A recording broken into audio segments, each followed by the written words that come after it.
8월 첫 주에 가장 무더운 때 여러분에게 이런 질문을 드리고 싶습니다. 여러분은 인생을 즐겁게 사는 편입니까?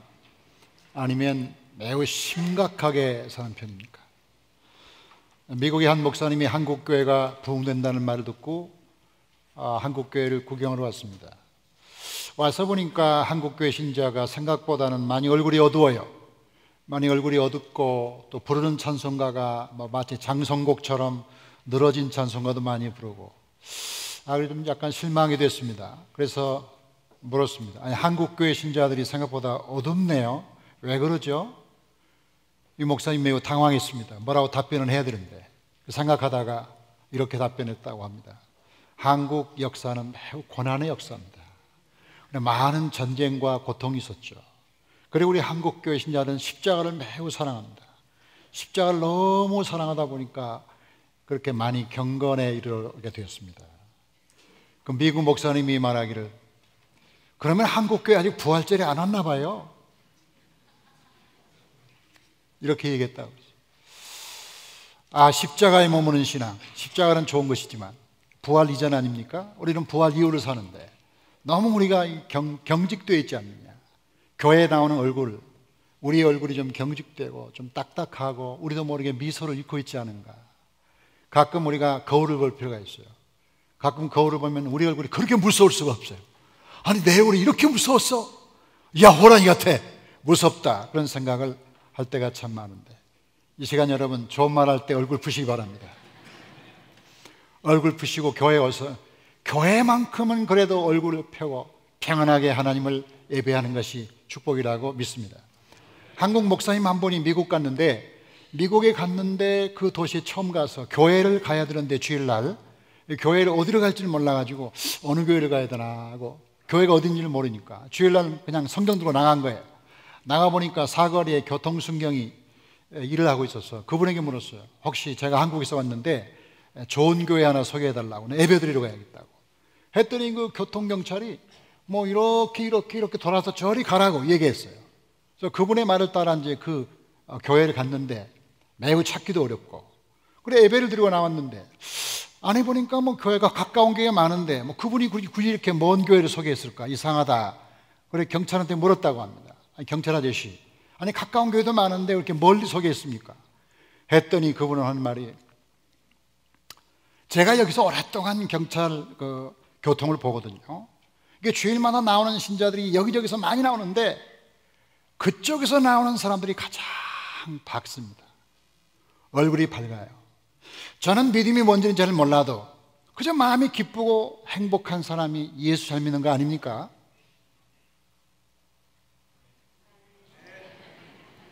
아멘 나올 때까지 기다리고 있는 중입니다. 제가. 아니, 기쁘고 즐겁게 내가 잘 믿는 거 아닙니까? 그렇잖아요. 아니, 예수를 잘 믿는다는 사람이 항상 인상을 쓰고 다니면 그거 잘 믿는다고 볼 수 있겠어요? 물론 본인은 천국은 가겠죠. 그렇죠. 그러나 우리가 사는 세상에서 행복해야만 되는 줄로 믿습니다. 정말 이 무더위보다 더 힘든 상황에서도 언제나 즐겁고 행복하게 살았던 한 사람이 있는데 그 사람이 사도 바울이었습니다. 이 사도 바울은 많은 고난을 겪는 가운데 감옥에 많이 갔어요.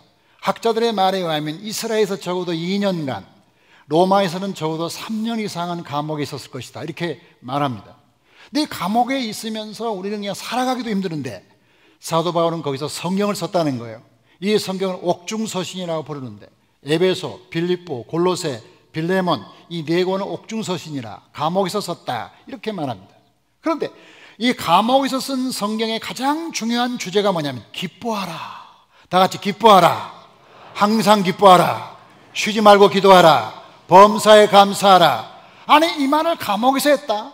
오늘 말씀 빌립보서 보니까 내가 말하노니 기뻐하라. 다시 말하노니 기뻐하라. 기뻐하라. 하고 빌립보서에 9번이나 기뻐하라고 말하고 있는데 우리가 아무리 생각해도 이해할 수 없고 따라갈 수 없는 그런 사도 바울이지만 우리가 사는 동안에 우리가 사도 바울의 말을 따라서 조금 노력하면 되지 않을까. 여러분의 모든 삶이 오늘 말씀을 통하여 조금 더 행복해지고 즐거워지기를 주의 이름으로 축복합니다. 자, 먼저 우리가 하나님을 기쁘게 하고 하나님을 즐겁게 하는 것이 첫 번째입니다. 오늘 4절 볼까요? 4절 시작. 주 안에서 항상 기뻐하라. 내가 다시 말하노니 기뻐하라. 이 말씀을 감옥에 썼다는 말씀을 다시 반복합니다. 자, 이 감옥이라는 게 한국 요즘의 감옥이 아니에요. 2000년 전의 로마의 감옥은 지하에 습기 차고 벌레가 다니고 꽁꽁 묶여서 자유가 없는 그런 삶이었습니다. 거기다가 사도 바울은 사형 선고를 받은 거예요. 우리가 감옥에 있으면서 나갈 수 있다, 석방될 수 있다는 희망을 가지고 대개 있지 않겠습니까? 근데 사도 바울은 석방의 희망이 없는 거예요. 사형 선고를 이미 받은 거예요. 이미 죽을 몸입니다. 근데 무슨 기쁨이 있는 겁니까? 아무 기쁨이 없는데도 불구하고 기뻐하라 이렇게 말하고 있는데, 이 말씀의 문법적인 형태를 보면 두 가지인데, 명령형이며 현재형이다. 명령형, 기뻐하라. 이 말은 뭐 기뻐해도 되고 안 해도 되고 기분 좋으면 조금 기뻐하다가 기분 나쁘면 기뻐하지 않겠습니다. 그게 아니라 명령형이고, 두 번째 현재형, 지금 기뻐하는 거예요. 앞으로 잘 나가면, 대박을 만나면, 뭐 좀 주식 투자한 게 좀 잘 되면, 뭘 건지면 그때 하겠습니다. 그게 아니라 지금 말하는 거죠. 그런데 이것이 되겠습니까? 여러분이 지금 이 순간 기쁨이 있겠습니까? 잘 안 되잖아요. 제가 이 말씀을 묵상할 때 이건 사람의 상황에서 말하는 게 아니라 하나님의 마음을 표현한 건데, 그렇게 되라고 지금 고백하는구나. 사람은 그렇게 할 수 없지만 하나님의 마음을 가르쳐서 이렇게 지금 가르치고 있다는 사실을 깨닫게 되었어요. 여러분, 우리가 하나님을 기쁘게 하는 삶을 살아야 되는데, 우리의 모든 삶은 하나님을 기쁘게 하는데 모아져야 합니다. 그래서 웨스트민스터 신앙고백 1조에 보니까 인생의 기본은 하나님을 기쁘게 하는 거다. 이 사실에 동의합니까? 우리는 모두 하나님을 기쁘게 하는 삶을 살아야 돼요. 그래서 고린도 후서의 말씀 보니까, 고린도 후서에 그런즉 우리는 몸으로 있든지 떠나든지 주를 기쁘시게 하는 자가 되기를 힘쓰노라. 하나님을 기쁘시게 하는 사람이 우리의 삶의 본분이죠. 자, 그런데 중요한 건 뭐냐? 우리가 하나님을 기쁘게 한다는 말은 하나님 본래 안 기쁘다는 말이 아니에요. 하나님이 워낙 안 기쁘고 항상 행복하지도 않고 하나님이 무뚝뚝한데, 그 무뚝뚝한 하나님을 기쁘게 해라, 그런 말이 아니란 말이죠.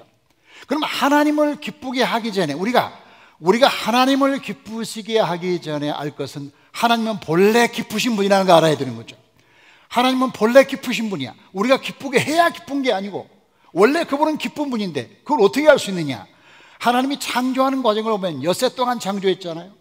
이 창조한 뒤에 항상 하는 말이 보기에 좋다, 보기에 참 좋다. 여러분, 보기에 참 좋다고 말하면서 인상을 팍 쓰는 사람 있어요? 보기에 참 좋다, 이런 사람 있냐 이 말이에요. 그건 코미디에서나 볼 수 있는 일이지 않아요. 보기에 좋다 그러면 얼굴이 확 펴겠죠. 그렇죠. 뭐 태양을 지으시고 보기 좋다 그러면 웃음이 가득하겠죠. 그렇죠. 마지막에 7번째 날에 보기에 심히 좋다, 이 심히 좋다고 말할 때는 뭐 박수를 치면서 막 춤을 출 것처럼 그런 기쁨을 가지고 주님이 말씀하지 않았겠나, 그런 생각하는데, 여러분은 하나님이 우리가 하나님을 기쁘시게 하기 전에 그분은 스스로 기쁨 가운데 사는 걸 믿습니까? 그분이 안 웃는데, 그분이 기쁜 생활을 안 하는데 우리가 억지로 기쁘게 하면 어떻게 기쁘게 해야겠어요? 얼마나 우리가 개그맨적인 재능이 있어야 그분을 기쁘게 하겠어요? 그분은 무뚝뚝하고 감정도 없고 유머도 없고 하늘나라 의자에 앉아가지고 이렇게 앉아있는 그분을 기쁘게 한다는 그런 뜻입니까? 아니잖아요.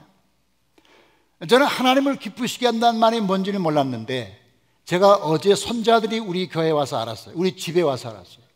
손자가 왔는데 얘들이 한참 더울 때 올 게 뭡니까? 하필 더울 때 오는 이유가 뭐예요? 나는 잘 이유를 모르겠어요.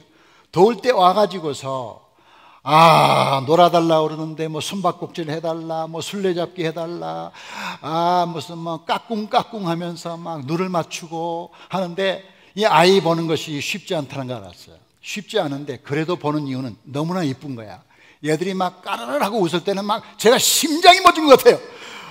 애들이 웃을 때는 정말 제가 너무너무 좋은 거예요. 제가 엄마의 마음을 이해하는 게, 엄마들이 애기 낳을 때는 힘들지만 그 애기 키울 때 얼마나 이쁘겠는가 하는 생각하면서 제가 이런 생각했어요. 하나님도 우리가 기쁘게 살면 기뻐할까? 하나님도 우리가 웃고 살면 행복하실까? 그렇구나. 하나님이 행복하시고 하나님이 기쁘다는 말은 우리가 기쁘게 산다는 거구나. 우리가 하나님을 만족시킨다는 의미가 아니라 우리가 기쁘게 사니까 하나님이 좋은 거야. 자녀들이 행복하니까 부모가 기쁜 거야. 손자들이 예쁘니까 막 할아버지 할머니가 막 만만의 웃음을 띠면서 행복한 거야. 이 말은 뭐예요? 하나님이 우리를 보실 때 믿음이 참 좋은데 얼굴이 늘 그늘져 있다. 근데 그 부모가 행복할까요? 이 사람 기도를 참 많이 해. 근데 늘 부정적이야. 이 사람 늘 얼굴에 수심이 가득하고 째려보고 있어. 째려보는 사람을 좋아할 사람 있어요? 별로 좋아하는 사람 없어요. 그러니까 우리 아이들을 보면서 아이들이 기뻐하는 모습을 보면서 부모가 기쁘듯이 우리가 행복하게 사는 걸 하나님이 기뻐하시겠구나. 하나님을 기쁘게 한다는 말은 하나님이 원래 안 기쁜 사람을 억지로 우리가 기쁘게 한다는 말이 아니라 우리가 기쁘면, 우리가 기쁘게 살면, 그래 제가 쓴 말 보세요. 우리가 기쁘게 살아야 하나님이 기뻐하신다. 시작. 우리가 기쁘게 살아야 하나님이 기뻐하신다. 자, 우리가 기쁘게 살지 않는데 하나님을 기쁘게 하는 방법도 없고 하나님이 기쁠 방법이 없다 이거예요. 하나님을 기쁘게 하는 방법은 저와 여러분이 스스로 기쁘게 살기를 주의 이름으로 축복합니다. 자, 두 번째로 우리가 기쁘게 사는 방법으로 두 번째, 사람들과 즐겁게 사는 법을 가르치고 있는, 이게 5절이에요 5절 말씀 봅시다. 시작. 너희 관용을 모든 사람에게 알게 하라. 주께서 가까우시니라. 다시 한번 읽어요. 시작. 너희 관용을 모든 사람에게 알게 하라. 주께서 가까우시니라. 왜 사도 바울은 하나님에 대해서 먼저 즐거운 삶을 얘기한 다음에 사람에 관하여 얘기할까? 우리가 아무리 하나님을 기쁘게 해도 사람과 관계에서 즐겁지 않으면 행복하지 않잖아요. 우리가 아무리 예배를 잘 드려도 예배 중에 혹은 예배 후에 누구하고 다투면 그냥 기분이 상한 거야. 아무리 하나님께 기쁨을 드렸어도 우리끼리 행복하지 않으니까 이게 즐겁지가 않잖아요. 그래서 사도 바울은 사람과의 관계의 즐거움을 말하고 있는데, 그럼 사람과의 관계의 즐거움의 핵심이 뭐냐? 다시 말씀 보여주세요. 너희 관용을, 시작. 너희 관용을. 자, 관용이란 말이 뭐예요? 이 사전적인 의미는 관용은 너그러운 마음이죠. 너그러운 마음, 그렇죠? 넓은 마음, 이걸 관용이라고 부르죠. 그럼 왜 인간관계 속에서 우리의 관용이 필요할까? 남의 관용이 필요한 게 아니라 우리의 관용을 요구하는 거예요. 그러니까 남들이 나에게 관용을 베풀기 때문에 내가 좋은 관계를 갖는 것이 아니라 내가 관용을 베풀면 그 사람과 관계가 좋아진다는 뜻이에요. 너희의 관용이니까요. 자, 그래서 우리가 인간관계의 가장 큰 문제가 이거 같아요. 우리가 사람과 관계에서 어떤 사람과 친하고 어떤 사람과 잘 지내는가 하는 것은 그 사람이 나한테 친절하게 대해주고 나한테 좋은 말 해주고 나를 격려해주고 나를 사랑해주면 내가 그 사람과 좋은 관계를 갖는다는 생각을 우리는 기본적으로 하는 거죠. 자, 그럼 상대방의 조건에 따라 내가 기분이 좋아지기도 하고 나빠지기도 하고 행복해지기도 하고 불행해진다면 우리는 어느 때까지 행복해질까? 그럼 우리는 항상 좋은 사람만 만나야 되는데 이게 좋은 사람만 만나질까? 이게 문제 아닙니까? 그렇잖아요. 그러니까 우리가 엄밀히 말해서 다른 사람에게 상처를 받는다고 말하지만 상처를 주는 사람은 없거든요. 그 상처를 주는 사람 없는데 받는 사람만 있는 거예요. 이게 왜 그러냐? 왜 심리적으로 가능하냐? 그래서 사람은 10%의 사건과 90%의 반응으로 산다는 거예요. 10%의 사건은 10%밖에 안 돼. 반응이 중요한데 상대방이 나에게 말과 행동하잖아요. 그럼 그 상대방의 말과 행동을 내가 받아서 내가 느끼고 판단하고 생각하고 그 사람이 무슨 뜻으로 그렇게 말했을까? 그 사람이 나쁜 뜻일까? 좋은 뜻일까? 이걸 판단할 수 있잖아요. 그 판단의 결과 나에게 상처가 오는 거예요. 상처는 이 사람이 주는 게 아니라 내가 그 사람에 대한 나의 반응의 상처를 가져온다 이거야. 그러면 내가 상처를 받지 않는 방법은 뭐냐? 그 사람이 어떻게 말했든 상관없이 내가 다르게 해석하면 된다 이거야. 그 사람이 어떻게 말했든 상관없이 내가 다른 생각하면 된다 이거죠. 그 사람을 어떻게 보느냐? 나의 관용이 문제라는 거예요. 내가 그 사람을 어떻게 품느냐의 문제지 그 사람이 나를 품어주기를 기대하지 말라. 이 세상에 살아가면서 사람들은 전부 남들이 나에게 잘해주길 바래요. 제가 목회하면서 한 사람도 그렇지 않는 사람을 본 적이 없어요. 두 사람 빼놓고. 그런데 문제는 뭐냐? 항상 다른 사람이 잘해주기를 바라기 때문에 행복합니까? 그렇게 되는 세상은 없는 거예요. 거의 없는 것 같아요, 내가 볼 때. 그러니까 그 사람이 나에게 어떻게 대하든 주여 나에게 관용을 주시옵소서. 내 마음에 관용을 주시옵소서. 내 마음에 성령을 부어주시옵소서. 그 사람이 누구든 상관없이 너희 관용을 그 사람에게 보여주라는 거거든요. 근데 그 사람이 누구냐면 모든 사람, 여기 복수로 썼잖아요. 너희 관용을 모든 사람에게, 사람의 대상에 제한이 없는 거죠. 제가 이 시를 보고 은혜를 받았어요. 김남기, 그때 왜? 저 사람은 거짓말을 너무 좋아해. 저 사람하고 결별해야겠어 하고 결심했을 때 그때 왜 나의 수많은 거짓말했던 모습들이 떠오르지 않았지? 저 사람은 남을 너무 미워해, 저 사람과는 헤어져야겠어 하고 결심했을 때 그때 왜 내가 수많은 사람을 미워했던 모습들이 떠오르지 않았지? 저 사람은 너무 교만해, 그러니까 저 사람과 그만 만나야지 하고 결심했을 때 그때 왜 나의 교만했던 모습들이 떠오르지 않았지? 저 사람은 너무 이해심이 없어, 그러니까 저 사람과 작별해야지 하고 결심했을 때 그때 왜 내가 남을 이해하지 못했던 모습들이 떠오르지 않았지? 이 사람은 저래서 저 사람은 저래서 하며 모두 내 마음에서 떠나보냈는데 이젠 이곳에 나 홀로 남았네. 마지막 문장이 중요합니다. 나 홀로 남았네. 다 같이 나 홀로 남았네. 이 사람은 이래서 싫고 이 사람은 이래서 싫고 이거 다 떠나보내. 남는 건 나만 남았어. 남는 나만. 그런데 떠나보낼 때 가만히 보면 그 사람보다 그 점에서 내가 더 못해. 나를 생각하면 그 사람을 떠내보내지 않아도 돼요. 그런데 내가 더 못한 사람인데. 이 말은 뭐냐면 우리의 모든 인간관계의 행복을 늘 다른 사람에 의해서 조정당하는 거예요. 그래서 엄밀히 말해서 우리는 굉장히 불행한 사람이죠. 불행한 것은 그 사람이 나를 미흡게 대했기 때문이 아니라 그 사람의 말에 의해서 내 운명을 결정하는 것이 불행하다. 그 사람의 말이 뭔데? 그 사람의 말이 뭔데 내가 그 사람의 말에 얽매여서 그 사람에 의해서 좌지우지 되면서 내가 행복했다가 불행했다가 기분이 좋았다가 나빴다가 온타임 갔다가 냉타임 갔다가 왔다 갔다 왔다가 내 기분이 감정이 내가 알아서 나를 조정하는 게 아니라 어떤 사람에 의해서 내가 조정당한다면 어느 세월에 우리가 행복하기를 바라겠어요? 그렇잖아요. 누구와 즐겁게 보내겠어요? 그 다음에 이 말씀 중요한 게 뭐냐면 이 5절 마지막에 보니까 주께서 가까우시니라. 다 같이 주께서 가까우시니라. 왜 이 말을 썼는가 하고 묵상하니까 우리가 사람을 사랑할 수 있는 시간적 한계가 있어요. 부부관계 아무리 마음에 안 들고 좀 미워도 부부가 50년, 60년, 80년 살겠어요? 언젠가 이별해요. 저는 한 부부가 돌아가실 때 제일 마음이 아프다고 봐요. 이 교회에서 제가 목회하면서 보니까 부부가 서로 사별했을 때 제일 가슴이 아파해요. 왜? 오래 살았잖아요. 오래 살았는데 언제 돌아가실지 모르잖아요. 주께서 가까우시니라. 우리의 종말이 언젠가 있는데 언제일지 몰라. 그러니까 제발 좀 아웅당하지 말라는 거죠. 부모와 자식 간에도 자식이 언제 떠날 때가 있고 친구도 언젠가 떠날 때가 있고 교회에서 만났다고 해서 평생 같이 있는 게 아니라 또 어떤 시점에서 헤어질 때가 있는데 그렇기 때문에 주께서 가까우신 어떤 시간적 한계가 있는 존재끼리 만났는데 영원히 살 것처럼 아웅당하면서 그렇게 행복하지 않게 살 이유가 뭐냐, 그런 말씀을 지금 하고 있는 거죠. 그래서 어떤 사람이 사랑을 이렇게 정의했어요. 사랑이 뭐냐? 사랑은 내가 옳을 때 인정해주고 옳지 않을 때 잊어주는 것이다. 보통은 그렇죠. 보통은 옳을 때 인정해주고 옳지 않을 때 옳지 않다고 말하는 거죠. 옳지 않다고 말하는 거죠. 근데 부모는 그렇게 하잖아요. 부모는 그렇잖아요. 저는 어릴 때부터 부모의 속을 많이 썩였다고 생각해요. 근데 다른 사람이 우리 어머니한테 물어봐요. 무슨 권사님, 이 목사가 어릴 때 어땠어요? 하고 물으면 어머니는 항상 100% 그렇게 말해요. 우리 아들은 아주 착했다고.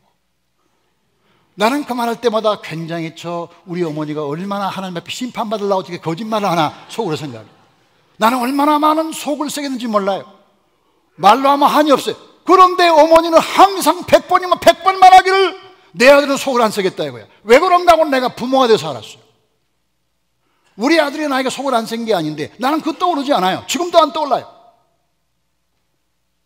가끔 떠오르긴 해요. 근데 결정적으로 안 떠오른다 이거야. 미운 마음이 안 생겨. 왜 그러냐? 부모니까 그렇다. 부모의 사랑은 자식이 잘할 때는 잘한다고 그러지만 못할 때는 못한다고 안 해주는 거, 그냥 모른 척하고 잊어주는 거, 이게 사랑인데, 그래서 우리가 사랑이라는 것을 상대방의 조건에 따라 맞추지 말고 너희 관용을, 남의 관용 아니야, 너희 관용, 다 같이 너희 관용을 모든 사람에게 알게 하라. 주께서 가까우시니라. 우리가 사랑할 때가 많지가 않고 언젠가 한계가 있으니 그 제한된 시간 안에서라도 제발 사랑하고 즐겁게 지내라. 하나님의 말씀, 그 말씀 따라 여러분이 만나는 사람은 서로 사랑하고 행복한 시간 되기를 간절히 축복합니다. 세 번째가 중요한데 그게 뭐냐? 모든 것을 즐겁게. 다 같이 모든 것을 즐겁게. 우리 6절 볼까요? 아무것도 염려하지 말고 다만 모든 일에 기도와 간구로 너희 구할 것을 감사함으로 하나님께 아뢰라. 다 같이 모든 일에. 모든 일에가 나오고 뒤에 감사함으로 나와요. 감사함으로. 자, 이 말은 지금 사도 바울이 우리를 즐겁게 사는 인생을 가르치기 위하여 첫 번째 하나님과의 관계, 이걸 믿음이라고 그러죠. 그다음에 사람과의 관계, 이걸 행복이라고 그러죠. 그 다음에 뭘까 보면 우리가 경험하는 모든 종류의 삶의 영역이 있다. 먹고 마시고 즐기고, 그 다음에 남녀 관계, 또 친구 관계, 아름다운 자연, 음식, 이 모든 게 행복한, 우리가 행복의 소재가 많이 있잖아요, 세상 살면서. 이 모든 행복의 소재 가운데 모든 것에서 감사하면 늘 즐거운 삶을 살 수 있다고, 그렇게 사도 바울이 가르치고 있는 그런 것이죠. 여러분이 보통 교회에 오면 이런 설교를 듣지 않습니까? 여러분에게 제가 물을 때 여러분의 믿음대로 아멘 하시기 바랍니다. 자, 여러분은 예수님 한 분으로 충분하다고 믿습니까? 다시 한번 묻습니다. 여러분은 예수님 한 분만으로 충분하다고 믿습니까? 제대로 믿는 사람은 지금 아멘 했어야 합니다. 지금 아멘 했어야 돼요. 왜요? 예수님이 다 모든 것 죄를 사하시고 용서하시고 뭐 부활하시고 다 모든 거 다 하셨잖아요. 그리고 예수님 한 분으로 충분한 거예요. 그런데 이 말이, 예수님 한 분으로 충분하다는 이 말이 이런 뜻으로 말하면 저는 동의하잖아요. 자, 예수님 한 분으로 충분하니까 밥도 조금 먹고, 예수님 한 분으로 충분하니까 그냥 웬만하면 결혼하지 말고 혼자 살고, 예수님 한 분으로 충분하니까 금식 좀 많이 하고, 예수님 한 분으로 충분하니까 뭐 친구도 사귀지 말고, 예수님 한 분으로 충분한다며, 네가 충분하다며, 내가 묻는 것도 아니고 네가 그랬잖아. 예수님 한 분으로 충분하다며. 그러면 맛있는 것도 먹지 말고 좀 그렇게 살면 어떠냐? 그렇게 묻는다면 저는 네가 말하는 거기에 동의하지 않아. 나는 예수님 한 분으로 충분하지만 나는 좀 행복하게 살 권리가 있다고 믿는데, 이렇게 말하고 싶은데, 여러분도 동의합니까? 우리가 예수님 한 분으로 충분하다고 말할 때 그 말의 뉘앙스가 그러므로 모든 건 재미없는 건 모든 세상을 아무렇게나 여겨라, 그런 말은 아니라고 저는 그렇게 생각합니다. 여러분은 예수님 어떻게 생각하십니까? 예수님 매우 금욕적인 분이라고 여기십니까? 이 성경 봅시다. 마태복음 11장. 요한이 와서 먹지도 않고 마시지도 아니하며 그들이 말하기를 귀신이 들렸다 하더니 인자는 와서 먹고 마시며 말하기를 보라 먹기를 탐하고 포도주를 즐기는 사람이요 세리와 죄인의 친구로다. 우리가 예수님에 대한 이미지를 가질 때 매우 무섭고 금욕적이라는 생각을 하지만 실제 예수님은 금욕적이긴 했죠. 금욕주의자는 아니었다는 거죠. 그러니까 여기 보니까 예수님 먹기도 잘하고 포도주도 마시고 친구도 많고, 친구들하고 밤새도록 얘기도 하고, 그렇게 인생을 사신 분이라는 느낌을 우리가 받게 된다는 것이죠. 그러니까 실제로 예수님은 제일 먼저 첫 번째 기적이 가나의 포도주 만드는 데 가서 포도주 만드셨잖아요. 그 다음에 예수님의 비유 중에 7개가 잔치 비유예요. 예수님 비유가 37개인데 그 중에 7개가 잔치하는 비유라니까. 예수님이 얼마나 잔치를 많이 갔으면 잔치 비유를 했겠어요. 예수님 금식했다는 거 딱 한 번 나와요. 잔치했다는 건 7번 나오는 거예요. 예수님의 신앙이 우리가 색깔을 지울 때 너무 어두운 쪽으로 매기는 게 아닌가, 한국교회가. 예수님은 조금 밝은 쪽에 속하는 분이라고 봐요. 자, 그런데 이렇게 예수를 믿는 것이 즐겁고 행복해 하는데 이게 1세기, 2세기, 3세기로 가면서 헬라화됩니다. 이 그리스 사회는 어떤 생각 가지고 있냐면, 하나님은 좋은데 물질은 나쁜 거다. 하나님은 선하신데 그가 지으신 물질은 악하다. 그러니까 물질과 관계를 하거나 뭐 돈 거래하거나 뭐 세상에 사는 건 그건 죄악된 삶이라고 가르쳤다고요. 그것의 가장 절정이 뭐냐면 수도원 운동이죠. 왜냐하면 이 세상이 너무 악하니까 산속으로 들어갈 거 아닙니까? 안 보려고. 그게 수도원 운동의 동기 중에 하나인 거죠. 근데 여러분 한번 생각해 보세요. 하나님은 선한데 그가 만든 건 악하다? 그게 말이 됩니까? 논리적입니까? 하나님은 선하시다. 하나님은 좋으신 분이다. 근데 그가 만드신 자연은 악의 지배를 받는다? 이게 말이 가능하냐 이 말이에요. 그러니까 우리가 지금 많은 교인들이 하나님은 선하다는 데에 동감하지만 이 세상은 악하다는 것에도 또 동감을 하고 있어요. 그렇기 때문에 우리가 사는 세상이 막 마귀가 지배하는 세상이라고 보기 때문에, 그러니까 세상에서 막 무엇을 안 하는 게 좋은 신자로 생각한다. 자, 술 안 먹고 담배 안 피고 외도 안 하고 그 다음에 또 이것 안 하고 저것 안 하면 좋은 신자. 그러니까 신자, 좋은 신자가 뭐 이것도 하고 저것도 하고 저것도 하는 신자가 좋은 신자가 아니라 이것도 안 하고 저것도 안 하고 안 하는 거 안 하고 안 하고 안 하고 안 하는 것이 좋은 신자가 여기다 보니까 다 조심하고 산다. 막 전전긍긍하고 사는 거야. 막 경건한 모습으로 심각한 얼굴로 아주 사무사무 걸어가면서 실수 안 하려고 그렇게 사는 게 좋은 신자라고 생각을 하고 있다는 거죠. 자, 그런데 여러분, 음식을 하나님 만드신 거 아닙니까? 그렇잖아요. 음식의 맛은 또 누가 만들었어요? 미각은 누가 만든 거예요? 미각은. 음식은 하나님 만드시고 미각은 마귀가 만들었나? 예? 그렇지 않잖아요. 음식도 하나님 만드시고 미각도 하나님 만드셨잖아요. 그러니까 우리가 음식을 보면 많이 먹을 수 있고 적게 먹을 수 있으나 음식을 맛있게는 먹어야 하잖아요. 갑자기 음식 얘기하다 보니까 배가 고파집니다 지금. 오늘 점심은 맛있게 드시기 바랍니다. 오늘 메시지는 그거예요. 오늘 점심은 맛있게 먹는 거예요. 많이 먹든 적게 먹든 그것은 그 사람에 따라 다를 수 있지만, 제가 신방 갈 때 신방대원으로 모시고 하는 권사님들은 특징이 하나 있습니다. 첫째로 기도를 많이 해야 합니다. 두 번째, 잘 먹어야 됩니다. 아니, 신방대원으로 갔는데 그 집이 음식을 만들었어. 그런데 음식을 정성껏 만들었는데, 아니 권사님 맛이 없다는 거야. 뭐 짜다 뭐 쓰다 그러면서 잔소리하면서 앉아있어. 그러면 이 사람 다음번 신방대원으로 뽑히겠습니까? 안 되겠습니까?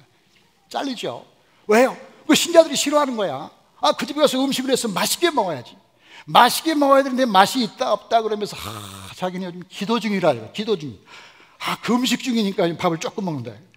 아니 그러면서 막 얼굴이 해가지고 그냥 무슨 천사처럼 앉아 있으니까 이게 신방이 안 되잖아요. 신방이 안 되죠. 제가 교회사에 나오는 인물들을 조사해 보니까 이 교회사에 나오는 인물들이 인생을 즐기는 법을 많이 터득했더라고요. 어거스틴, 5세기의 성자 어거스틴은 회개를 많이 했잖아요. 그의 말년에 회개를 많이 했는데, 회개를 많이 하니까 늘 울고 살았냐? 그게 아니라 그의 책을 보면 그 말년에 하도 음식이 맛있어가지고 자기는 너무 음식을 좋아하는 바람에 이게 탐식이 아닌가를 염려할 만큼 음식을 좋아하게 됐어요. 그게 모르겠어요. 회개를 많이 하니까, 죄가 많이 빠져나가니까 밥맛이 생겼는지 그건 모르겠어요. 그러니까 이 어거스틴 생각하면 믿음이 좋은 사람이니까 밥을 조금 먹는다, 그런 생각은 안 해도 된다 이 말. 마틴 루터를 보면요, 500년 전에 살았던 마틴 루터는 맥주를 너무너무 좋아했다. 맥주를 좋아해가지고 이 사람이 그냥 설교를 하잖아요. 얼굴이 확 달아오르는 거야. 남들이 볼 때는 성령 충만한 사람이야. 알고 보니까 맥주 충만이야. 맥주를 많이 마시고 와서 건하게 마시고. 지금 올해 우리가 이제 마틴 루터가 일한 비텐베르그를 가는데, 비텐베르그를 가면 그 부인 카타리나가 음식을 잘했어요. 그래가지고 손님들이 많이 오니까 그 대접을 많이 하잖아요. 그러니까 루터의 부인인 카타리나가 얼마나 음식을 잘 만들었냐면 그 중에서 특별히 포도주 담그는 거에 달인이에요. 그래가지고 그 집에 가면 아예 포도주 만드는 그 기기가 지금도 남아있어요. 그 루터의 부인이 했던 거예요. 그러니까 막 부지런히 포도주를 만들어서 막 사람들 대접하는 거야. 그러니까 그 집에 오면 사람들이 다 즐거워. 한쪽에서는 맥주 마시지, 한쪽에서는 포도주 마시지, 계속 마시는 거야. 아니면 물을 마시든지 뭔가 마시는 거예요. 그러니까 그 집에 오는 사람은 다 행복하니까 이 종교 개혁에 부정적인 사람도 왔다가 포도주 마시고 살 넘어가, 맥주 마시고 싹 넘어가. 기분이 좋으니까. 꼭 그것만은 아니지만 그 루터의 삶이 행복했다, 즐거운 삶을 살았다는 말을 지금 제가 드리고 있습니다. 칼 발타라는 신학자는 승마를 좋아했어요. 승마. 이 사람은 이 신학자가 말 타는 거 상상이나 하겠어요? 근데 이 사람이 말 타는 걸 좋아했다. 한 150년에 살았던 스펄전이라는 유명한 영국의 목사님은 담배 피우는 걸 좋아했다. 오늘 담배 피우는 사람이 굉장히 희망스러운 설교를 제가 지금 하고 있습니다. 그 스펄전 목사님이 담배를 하도 많이 피우니까 그 교인이 와가지고 목사님 또 피우시네요. 근데 그 집사는 굉장히 음식을 많이 먹어서 배가 이렇게 나왔어. 배가 나왔어. 그러니까 스펄전 목사가 뭐라고 하냐면 네 배는 딱 한마디로 제압한 거야. 지금 이 목사님이 담배를 피우면 되겠느냐? 라고 지금 비판을 하는 사람에게 네 배는, 이 말은 뭐냐면 나는 담배 피운 것은 썩 잘한 건 아니지만 너는 하도 많이 처먹어가지고 배가 부른 건 그건 누구 잘못이냐? 어떤 게 잘못한 거냐라고 얘기하고 있는 거죠. 그렇죠. 어떤 게 큰 죄입니까? 그렇잖아요. 지금 제가 말하는 말을 잘못 들어서 오늘 잘 됐다. 그렇죠. 너 담배 안 끊고 있었는데 하나님의 뜻이구나. 오늘 한식교회 가니까 담배 피우라는 설교를 했다. 잘 됐다. 할렐루야 하면서 또 나가자마자 한 대 딱 피우면 바로 걸립니다. 문화가 달라요. 문화가. 유럽은 그런 부분을 좀 용인하는 분위기예요. 기독교지만. 그러니까 우리 한국은 그렇지 않는 문화이기 때문에 한국에서는 안 해야죠. 안 해야죠. 그러니까 제가 말하는 건 뭐냐면 그렇게 어떤 먹는 문제를 가지고 사람들을 정죄하고 또 뭐 좀 불안하게 사는 거, 이게 좋은 게 아니라는 거죠. 저는 이번에 일본에 갔는데 일본 사람들이 대부분이 타고 다니는 차를 보니까 경차더라고요. 우리로 말하면 뭐 프라이드라든지 뭐 현대 모닝이라든지 이런 수준의 차가 한 70%고요. 우리나라 소나타 이상의 차도 많지 않아요. 그랜저는 큰 차예요. 거기 가면 굉장히 큰 차예요. 그 제가 깜짝 놀랐어요. 아니 일본 사람들이 이렇게 부자 나라에서 이렇게 왜 이렇게 인색하게 사는가 그런 생각이 있는데, 그리고 한국에 와 보니까 더 눈에 띄는 거예요. 큰 차가. 굉장히 큰 차가 많아요. 이 스펄전 목사의 차에 대한 얘기가 있는데, 150년 전에 영국은 기차가 다니는 사회였잖아요. 기차, 비행기는 없고 기차가 다니고, 그러면 기차에 1등, 2등, 3등석이 있는 거예요. 근데 스펄전 목사는 항상 1등석을 타고 다녔다는 거야. 근데 한 번은 1등석 타려고 딱 서 있는데 자기 교회 집사가 와가지고, 아이고 어디 가십니까? 어디 간다고. 아니 목사님이 1등석입니까? 1등석입니다. 몇 등석입니까? 3등석입니다. 그러니까 집사는 3등석 타고 목사가 1등석 타니까 조금 뭐 목사가 좀 화려하고 부르주아처럼 보이잖아요. 그렇잖아요. 그래서 물었어요. 왜 3등석을 타십니까? 했더니 그 집사가 그런 말이에요. 나는 하나님의 재정을 아끼려고요. 나는 하나님의 재정을 아끼려고 3등 탑니다. 그랬더니 그 스펄전 목사가 이렇게 대답했어요. 나는 하나님의 종을 보호하려고요. 아니 가치의 차이예요. 돈을 아끼려면 3등석 가세요. 난 몸이 약하다. 몸이 약한데 그 몸을 가지고 부흥회도 해야 되고 하나님 일을 해야 되는데 지금 내가 사람들에게 막 붙잡혀서 이렇게 힘들게 다닐 수는 없다. 그럼 1등 사는 거죠. 그 경우에 1등 사니까 그럼 부르주아다? 그렇게 보지 말라는 거죠. 그러니까 우리가 안 하기 때문에 남들 보고 그렇게 하라고 말하는 것은 맞지 않다. 나는 그렇게 하지만 상대방은 이유가 있어 그렇게 하는구나, 이렇게 생각해야 된다는 거예요. 제가 벤츠 타는 사람을 이해하기로 마음먹었으니까 여러분 마음껏 벤츠 타시기를 주의 이름으로 축원합니다. 지금 제가 지금 말하는 것은 뭐냐, 우리가 예수 믿는 사람이 사소한 것에 붙잡히고 남과 비교하면서 불행해지고 그러지 말고 우리가 먹는 거라든지 입는 거라든지 이런 부분에 대해서 자유해야 된다는 거죠. 이 성적인 문제도 제가 얘기할게요. 이 중세시대부터 이 교회는 이 성적인 문제를 굉장히 조심시켰습니다. 조심시켰어요. 그래가지고 특별히 청교도, 이 청교도라든지 이런 사람들은 부부가 결혼해서 살기는 살지만 이 성관계는 매우 조심을 시켜서 자녀를 낳을 목적으로만 잠을 잡니다. 자녀를 낳을 목적으로만 같이 자고, 그렇지 않고는 떨어져라, 그렇게 해서 분방을 시켰다는 거죠. 여러분도 그렇게 하기를 주의 이름으로 축원합니다. 아멘이 거의 없습니다.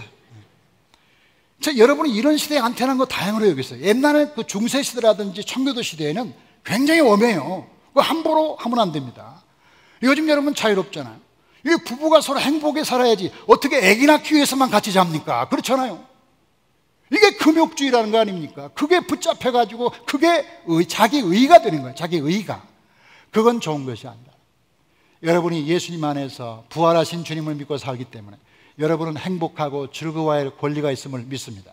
여러분이 아침에 일어나서 아름다운 태양을 보면 이야, 저 태양이 아름답구나 하고 감탄해야 되고, 여러분이 길을 지나가다가 작은 꽃을 보면 꽃이 여기 있었네, 내가 왜 못 봤지 하고 꽃을 한참 들여다볼 수 있는 마음을 가져야 돼요. 어린아이가 빵긋빵긋 웃으면 어린아이처럼 돼야겠는데 너무나 예쁘다 너 하고 쓰다듬어 줄 수 있어야 되고, 그렇잖아요. 우리가 음식을 먹을 때 맛있게 먹고 또 사람 만날 때 반갑게 친절하게 인사하고 그 사람이 나에게 어떻게 됐든 상관없이 좋은 관계를 갖고 그러면서 부부간에도 좋은 관계를 갖고 만날 때마다 행복하고 친절하고 아름다운 관계가 되는 것. 그래서 우리끼리 자녀들이 살고 행복하게 살면 하나님이 기뻐하게 되는 것, 그 축복을 누리시기를 주의 이름으로 축원합니다. 하나님 아버지 감사합니다. 오늘 무더운 여름에 우리 자신이 조금 더 행복하게 살고 즐겁게 사는 것을 가르쳐 주시니 감사합니다. 무더위보다 더 힘든 감옥에서 사도 바울은 기뻐하고 즐거워라고 말하고 있는데 하나님, 우리도 조금 그런 생활을 적용하도록 도와주시옵소서. 주 안에서 기뻐하라, 다시 말하노니 기뻐하라고 하신 주님, 우리가 인생을 즐겁게 사는 법을 배우게 하여 주옵소서. 우리가 하나님을 기쁘게 해야 하지만 그것은 하나님이 기쁘지 않다거나 하나님은 기쁨과 상관없이 사는 분이라는 뜻이 아니라 하나님은 본래 기쁘지만 우리가 기쁘게 사는 걸 보면 더 그분이 기쁘다는 의미이기 때문에 우리가 날마다 우리의 삶 속에 행복과 기쁨이 넘치게 하여 주시옵소서. 자녀가 행복하게 사는 것을 부모가 볼 때 기쁜 것처럼 우리가 행복하게 살지 않으면 하나님도 매우 슬픕니다. 하나님을 기쁘게 한다는 말은 우리가 행복하게 산다는 걸 의미하는 것이니 우리 모든 성도가 그렇게 되게 하여 주옵소서. 하나님, 상대방에 따라서 우리의 행복과 기쁨이 결정되지 말게 하시고 나의 관용이 상대방을 행복하게 하는 축복을 부어주시옵소서. 상대방의 관용을 기다리지 말게 하시고 나의 관용을 모든 사람에게 보여주게 하여 주시옵소서. 주께서 가깝기 때문에 우리가 사는 날이 길지 않기 때문에 그 제한된 시간 안에서 만나는 사람들과 좋은 관계를 갖도록 하나님이 성령을 부어 주시옵소서. 하나님, 우리가 사는 모든 세상에서 즐겁게 사는 법을 배우게 하시고 음식도 맛있게 먹고 사람도 반갑게 대하고 또 자연을 볼 때 아름답다고 느끼게 하시고 우리의 몸도 건강하게 관리하게 하시고 또 부부관계도 행복해지게 하시고 부모와 자식도 날마다 대화하며 좋은 관계가 되게 하시고 우리가 만나는 모든 사람들을 사랑하는 아름다운 즐거운 축복이 우리 모든 성도에게 있게 하여 주시옵소서. 감사를 드리고 우리 주 예수 그리스도 이름으로 기도하옵나이다.